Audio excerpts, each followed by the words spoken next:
जिसने सेंस बनाई है वो सेंसलेस नहीं। जिसने कान, सुनो, जिसने कान बनाए वो बहरा नहीं। जिसने आपको नाक दिए हैं वो भी सूंघ सकते हैं।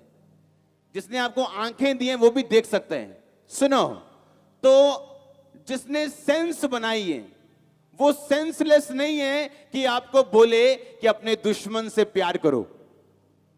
क्यों करूं मैं अपने दुश्मन से प्यार? जो मेरे खिलाफ बुरी बातें बोले, झूठी बातें फैलाए, जानबूझ के मुझे उकसाने की कोशिश करे, मैं क्यों उससे प्यार करूं? परमेश्वर कहता है उससे प्यार कर, क्योंकि तेरे दोस्त तुझे वहां नहीं पहुंचा सकते जहां तेरे दुश्मन तुझे लेके जा सकते हैं। तेरे दोस्त वहां तुझे लेके नहीं जा सकते। आप सोचो, दिरबे लुस्त्रा नगर का एक बंदा, 14:8, जो पांव का निर्बल था, जन्म से लंगड़ा था, कभी ना चला था। और 10 आयत में लिखा, पौलुस ने कहा अपने पांव के बल सीधा खड़ा हो, और वो उछल कर चलने लगा। और लोगों ने पौलुस का ये काम देखकर ये कहा कि देवता मनुष्यों के रूप में हमारे पास उतर आए। सुनो, लुस्त्रा नगर का बीमार बीमार रहता सारी उम्र, क्योंकि बाइबल कहती वो जन्म से बीमार था। वो जन्म का बीमार अपने मरण तक बीमार रहता अगर ये लोग पौलुस और बरनबास को मार के आगे ना भेजते। तो अभी भी आप अपने दुश्मनों से बदला लेना चाहते हो, उनके खिलाफ प्रार्थना करना चाहते हो, उनकी बातें करना चाहते हो, वो आपके हेल्पर्स हैं। जहां आपके दोस्त आपको नहीं लेके जा सकते, वो आपको लेके जा सकते हैं। आज इस चर्च में ऐसे पास्टर्स हैं जो इस चर्च के साथ जुड़े, इसलिए नहीं कि वो मेरी प्रीचिंग सुन के आए, वो मेरा नाम बुरे रूप में सुन के आए थे, पर यहां पे आने के बाद कुछ और निकला और वो यहीं रह गए। अब सालों से यही है। आमीन। मैं क्वेश्चन पूछता हूं, अगर ये इनके विरोधी थे, इनके दुश्मन थे, तो बाइबल कहती जब ये वापिस आए और बहुत दिन तक वहीं रहे वापिस आके, फिर ये लोग कहां थे? क्या इनको मालूम नहीं था पौलुस आया? क्या इनको मालूम नहीं था कि बरनबास आया?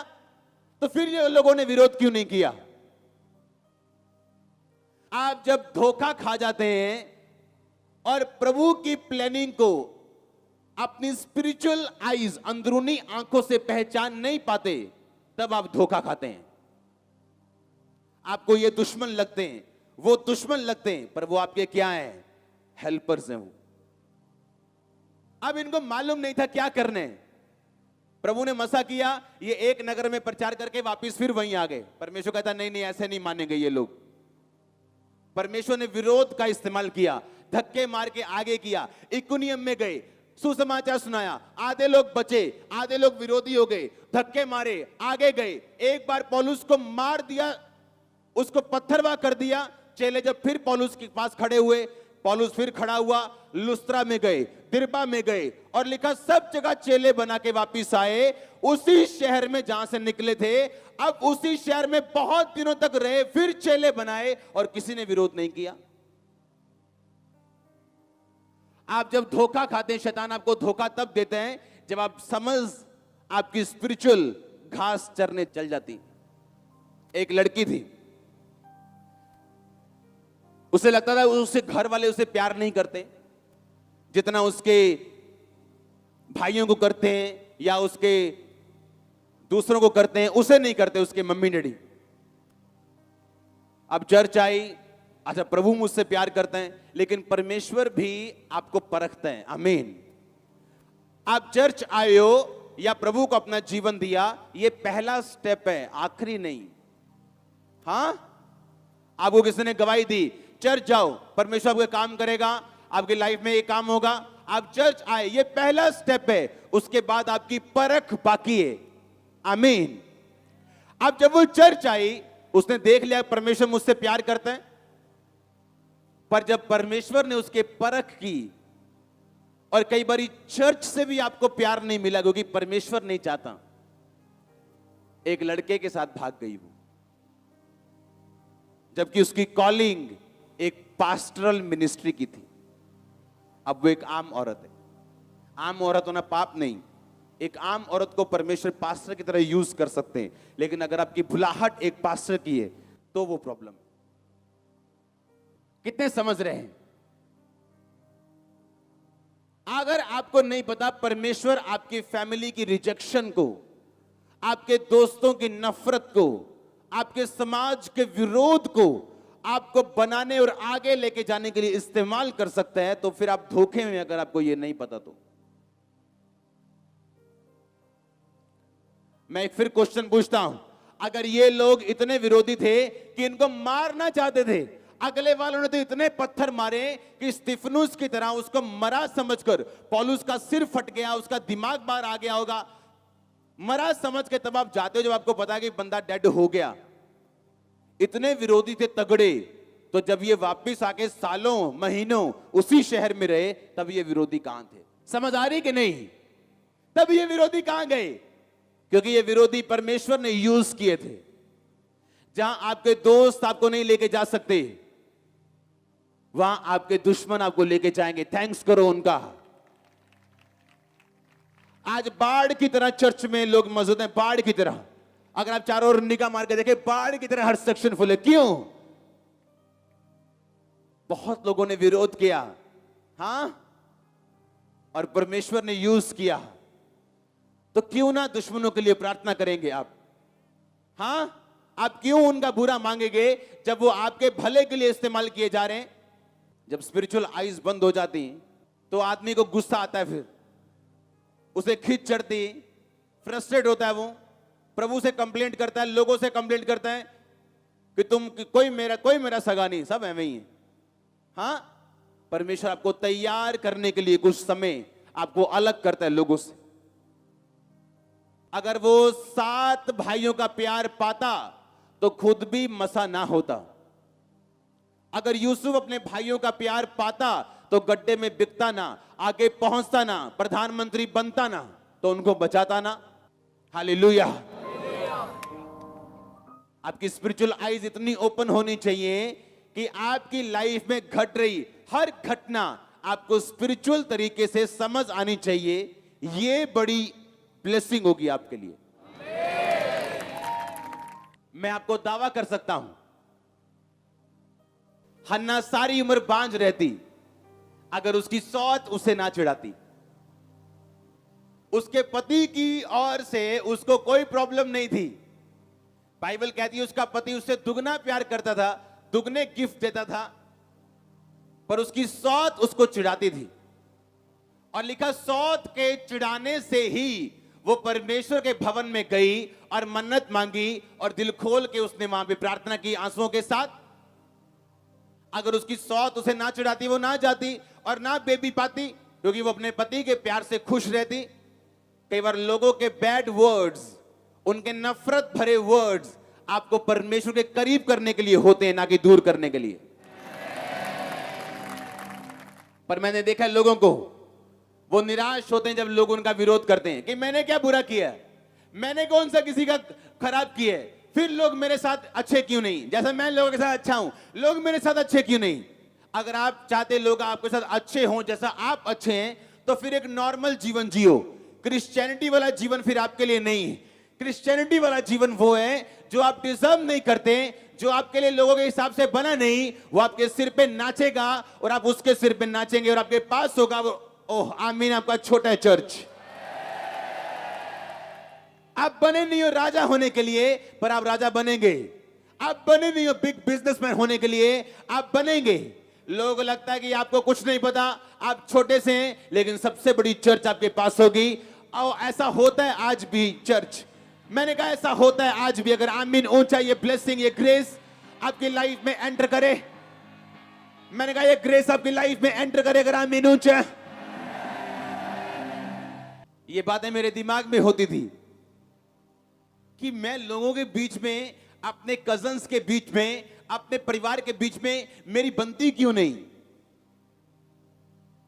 ना मैं बुरा बोलता हूं, ना मेरे पास कोई गलत काम है, लेकिन ये परमेश्वर का प्लान था। हालेलुया। आपको जो चाहिए वो देगा, और जब चाहिए होगा तब देगा।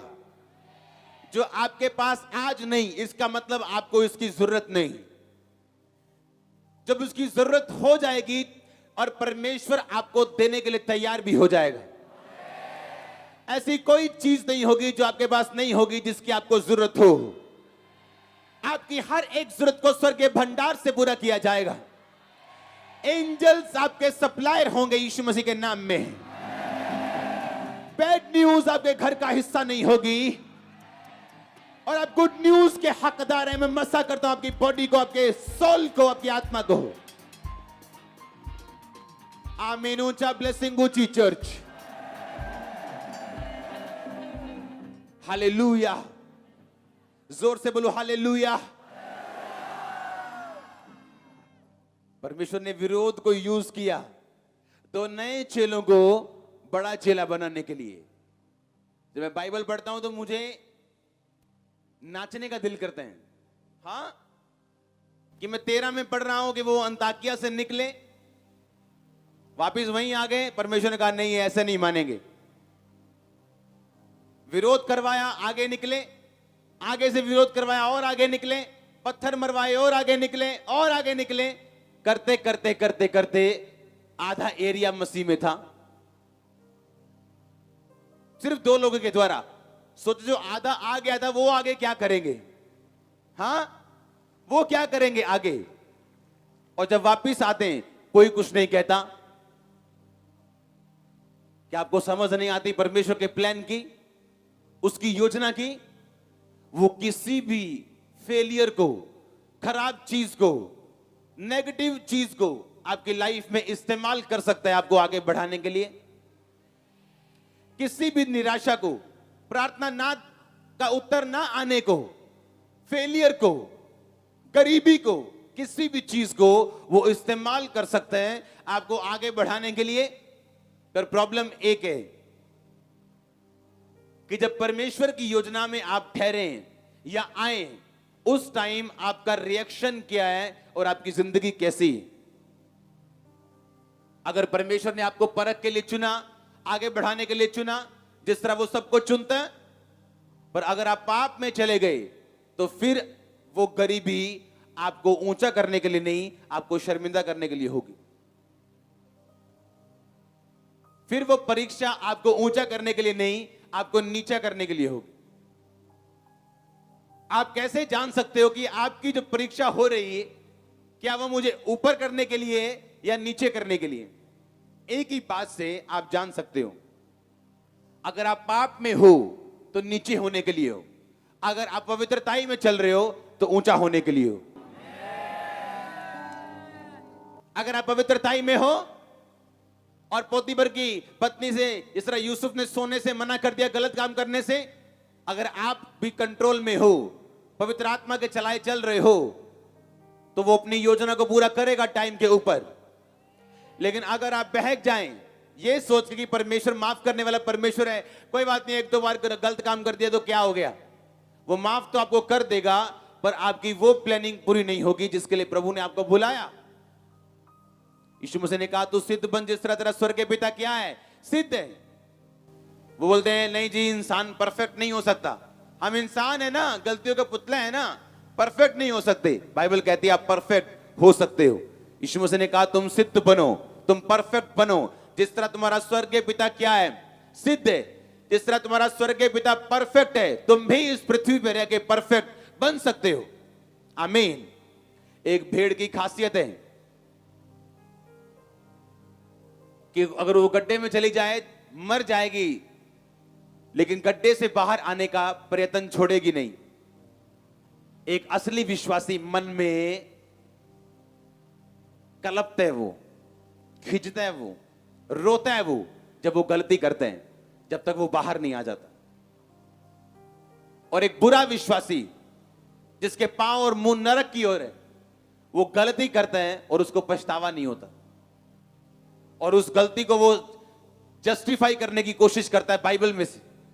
सबको जय मसीह की। मैं जतिन बब्बर और आप देख रहे हैं मसीह परिवार चैनल। जैसे कि आप सब जानते हैं कि मैं इस चैनल पे प्रभु के अलग अलग दासों की वीडियोस डालता हूं, तो अगर आपको हमारा चैनल अच्छा लगता है तो आप इस चैनल को ज़्यादा से ज़्यादा सब्सक्राइब जरूर करें, ताकि आप प्रभु के वचन को सुन सके। वीडियोस को ज़्यादा से ज़्यादा शेयर करें ताकि जिन लोगों तक वचन नहीं पहुंचा उन तक भी वचन पहुंच सके। सबको जय मसीह की। एक बार मैं आपसे दोबारा कहूँगा कि इस चैनल को सब्सक्राइब जरूर करें और वीडियोस को ज़्यादा से ज़्यादा शेयर करें। जय मसीह की।